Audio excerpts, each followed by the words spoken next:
Gandang umaga po sa ating lahat at isang mapagpalang araw po sa ating lahat. Ang aming kakantahin na may pinagatang press on. Sabi dito sa Philippians 3, verse 14, I press toward the mark of the prize of the high calling God in Christ Jesus. Sana ay nagpe-press on tayo, sana ay nagmamatulin tayo sa Kanya, sana ay nagpapatuloy tayo sa Kanya. Hindi lang dahil nakikita natin na tayo may premyo sa dulo, kundi dahil tayo tinawag ng Diyos sa Kanya, upang tayo maglingkod, upang tayo magpatuloy sa Kanya. Sana po tayo ay, at makakamit naman natin yun kung tayo nagpapatuloy lang sa Kanya. Na kung tayo ay nagsusumikap. At gayon din naman po, na sana ay tayo magpatuloy upang maging blessing din tayo sa iba, sa mga susunod na generation. Katulad po ng naging blessing po yung mga first generation, yung mga nasa una sa atin. Sana po ay papagpala po tayo ng awiting ito. Amen.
Sana ipanalo natin, ano?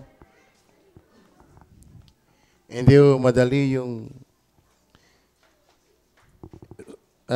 sabihin na hindi ako nanalo.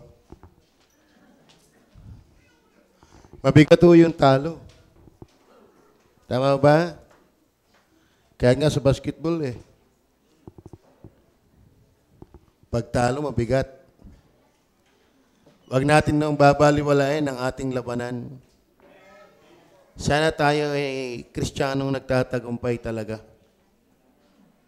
Hindi yung sumuko na, tumigil na. Hindi maganda yon. Tama? Okay, pakitayo po. Pwede rin, pakitayo kayo. Kasi medyo mahaba po itong basahin.